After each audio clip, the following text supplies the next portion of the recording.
When we talk about major family wealth, the conversation almost always goes straight to managing the money. But what if the real challenge, the real goal, is managing a legacy? Today, we're going to look at a really powerful structure designed to do just that, the private trust company. It's fast becoming the go-to choice for families focused on the long game, and we're about to find out exactly why. Okay, let's jump in.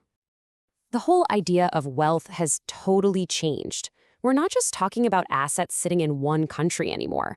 Nope, we're talking about a super dynamic mix of stuff all over the world. Operating companies in Asia, maybe some real estate in Europe, complex investments, even yachts or big digital assets. It's a portfolio that literally spans the globe, and it's all designed to support a family for generations. And yeah, with that global scale comes a whole new set of problems. The old school tools, like a standard trust, can feel way too stiff or disconnected when you're trying to manage such a diverse portfolio. All of a sudden, you're not just playing by one set of rules. You're juggling different legal systems, shifting tax laws, and crazy investment opportunities in a dozen different places. It's a tangled web, and it needs a much smarter approach. Which brings us to the big question, right? When your assets are this spread out, and your vision is for your great-grandkids, how do you build something that's strong enough to protect it all? And even more than that, how do you make sure your family's story, not just its money, is going to last? To answer that, let's get really specific about the problem first. We need to understand exactly where those traditional tools just don't cut it for today's high-net-worth families. This slide pretty much nails the pain points that keep families up at night. Fragmented oversight.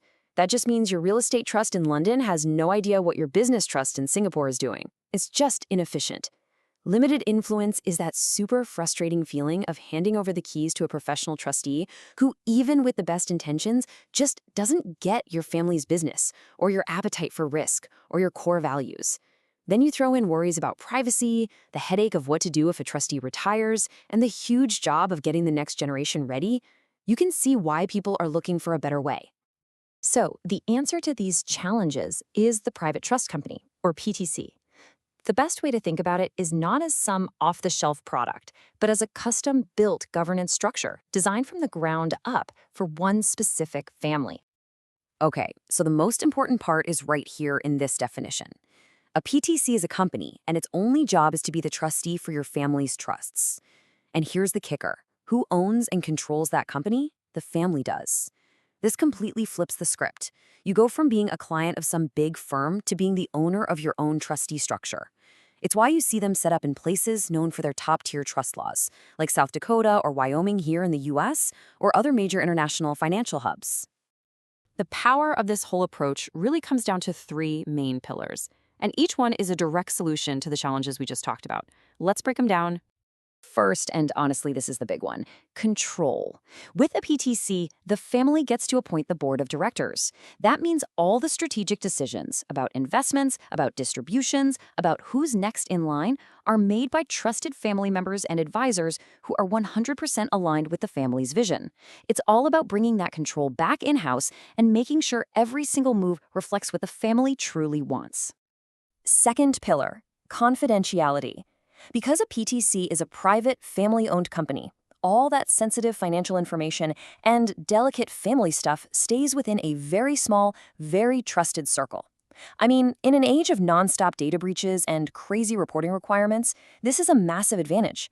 It tackles those privacy worries head-on and seriously cuts down the risk of your business ending up in the public eye. And third, we have continuity. A PTC isn't a single person. It's not someone who can just retire or switch firms or get sick. It's a durable company with a formal board. This gives you a super stable, long-term framework for governing everything, and it makes passing the torch from one generation to the next a smooth, planned process instead of a sudden crisis. It literally builds the how of your legacy right into the structure itself. This image just perfectly illustrates the result. A PTC takes all those scattered, complicated pieces of a global estate, the businesses, the properties, the investments, and it snaps them all together into one clear picture. It replaces that fragmented mess with a centralized command center, creating a single, unified strategy out of what used to be a giant puzzle. So who is this structure actually for? It's a pretty big undertaking, so it's definitely not for everyone. But for a certain type of family, it is an absolute game changer. Let's run through a quick kind of litmus test to see who really benefits the most. A PTC is probably the right fit if you find yourself nodding along and checking these boxes. 1. You're managing a lot of wealth, and it's spread out internationally. 2. You own actual businesses or other complex assets, not just a simple stock portfolio. 3. You've got multiple family trusts that all need to work together.